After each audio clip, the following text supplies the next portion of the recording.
Tu es fatigué de tes craquages, de tes crises de boulimie pendant lesquelles tu es capable de manger beaucoup de fromage, beaucoup de yaourt, mais aussi des produits transformés qui contiennent beurre, crème, etc.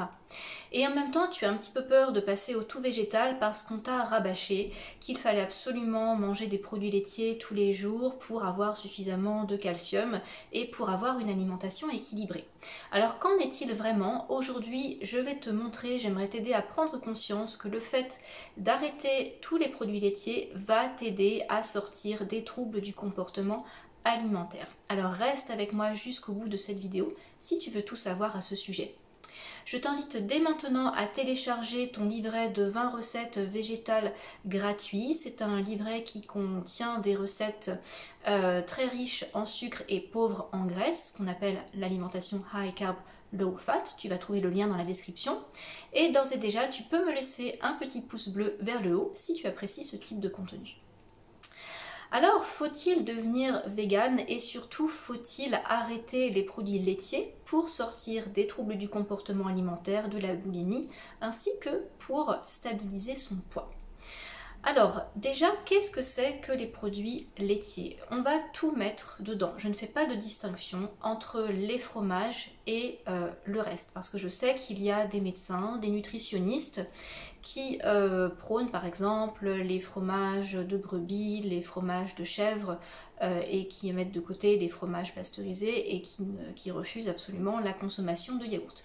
Moi j'inclus tout dedans, donc c'est-à-dire quand je parle des produits laitiers, c'est à la fois les fromages, les yaourts, le lait, le beurre et la crème. Et peu importe que ce soit, comme je disais à l'instant, vache, chèvre, brebis, que ce soit cru, pasteurisé, que ce soit de la ferme, que ce soit du supermarché, que ce soit fait à la maison ou pas, tous malheureusement ont les mêmes problèmes, peuvent entraîner les mêmes soucis de santé. Alors, petit rappel quand même, il faut savoir que, oui, et puis surtout, ce que je voulais vous dire, c'est qu'il faut faire attention aux produits industriels, parce que les produits laitiers, on peut les trouver sous des formes bien cachées dans les produits industriels. Les fabricants de biscuits, les fabricants de chocolat, les fabricants de sauces et tout ce qu'on peut trouver tout près dans les supermarchés, de plats préparés et autres, savent très bien dissimuler des produits laitiers. Alors on n'aura peut-être pas du lait, mais on aura de la poudre de lait, on aura du beurre concentré, on aura de l'extrait de lactose ou je ne sais quoi. Il n'y a pas très longtemps, je souhaitais acheter du chocolat noir pour ma famille et je me dis bon bah très bien, chocolat noir a priori il n'y a pas de lait, sauf qu'en regardant l'étiquette, dedans il y avait du beurre sous forme de poudre ou sous forme concentrée, je ne me rappelle plus très bien. Donc faites très attention à ça, faites très attention à cela, aux étiquettes, tiens-toi-en aux produits bruts pour éviter les surprises. Alors petite parenthèse, est-ce que les humains sont censés manger du fromage? Parce que c'est aussi les objections qu'on fait souvent au régime végétalien. Bon, il y a l'histoire des carences, il y a l'histoire des minéraux, on ne va pas rentrer dans tout ce détail aujourd'hui.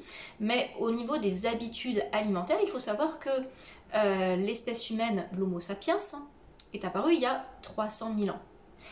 Or, l'élevage, la domestication, la consommation de produits de lait animal a commencé il y a seulement 10 000 ans. Donc ça veut dire que pendant 290 000 ans, les humains n'ont pas consommé de produits laitiers, ce qui n'a pas entravé leur évolution, au contraire. D'accord, et il est prouvé aussi scientifiquement qu'à partir de la consommation de lait, on a vu déjà des problèmes de santé arriver, et notamment des problèmes dentaires. Il y a des reportages scientifiques dans lesquels on voit bien que, à partir de recherches faites sur des restes humains, on a vu l'apparition de caries dentaires suite à la consommation de produits issus de l'élevage, de produits laitiers. Donc, fin de la parenthèse, tout ça pour dire que ce sont surtout des habitudes culturelles et de nos jours, il y a un tas de populations dans le monde qui ne consomment pas de fromage, qui ne consomment pas de lait.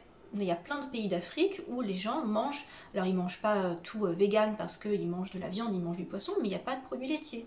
Il y a énormément de zones bleues dans le monde où, si on regarde bien, donc ce sont des alimentations traditionnelles, ancestrales là aussi, que ce soit au Costa Rica, que ce soit en Crète, que ce soit au Japon par exemple.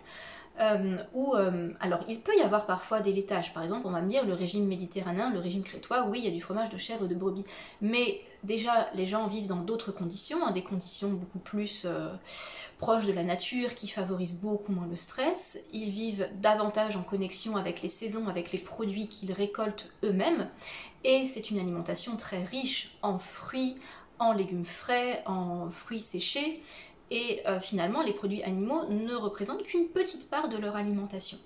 Et quand on regarde toutes ces zones bleues, la plupart ce sont des alimentations qui sont vraiment dépourvues de laitage, et les gens s'en portent très bien.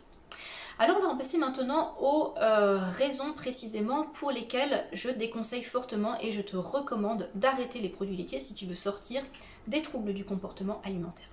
La première chose, c'est que les produits laitiers, c'est du gras. Ce n'est rien d'autre que du gras.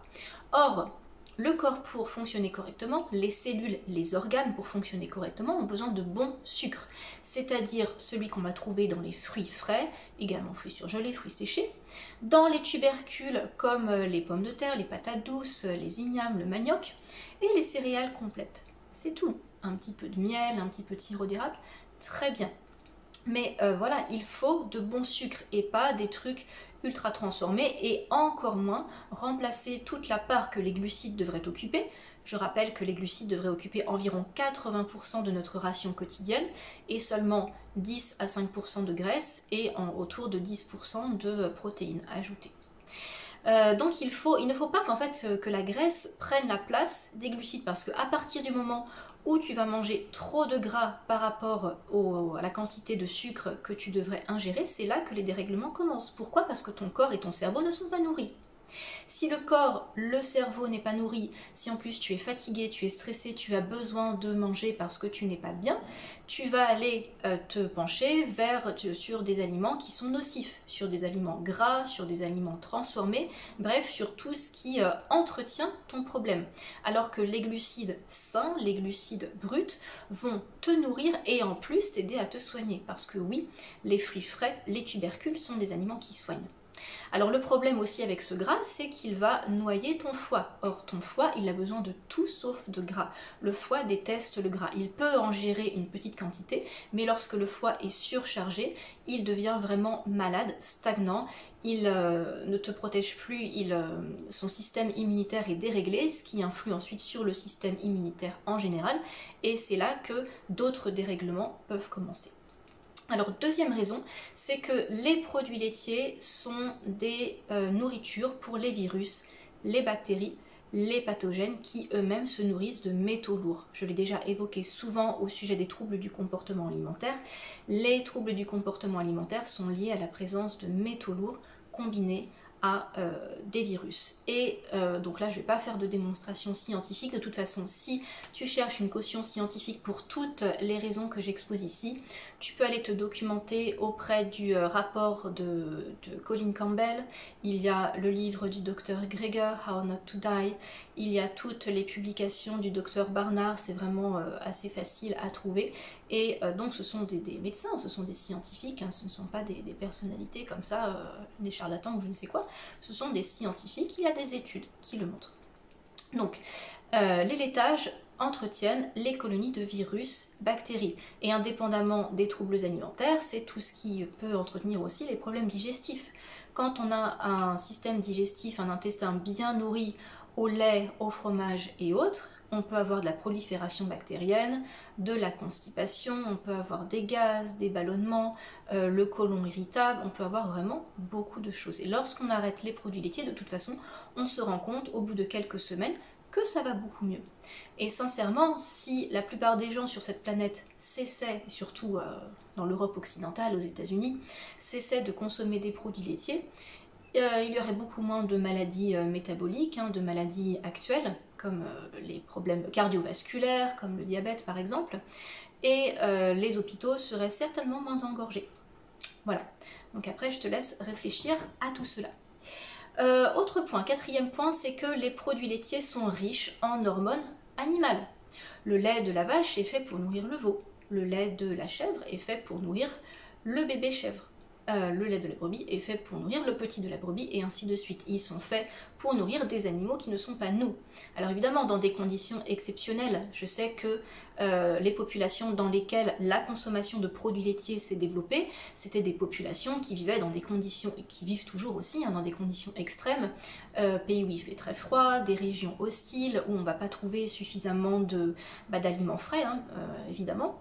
Donc on est obligé de compenser avec les produits de l'élevage. Mais ce n'est pas la base de la nourriture humaine. Et c'est pas parce qu'on s'est habitué, on a produit de la lactase pour justement digérer le lactose, que c'est quelque chose qui est bon pour nous.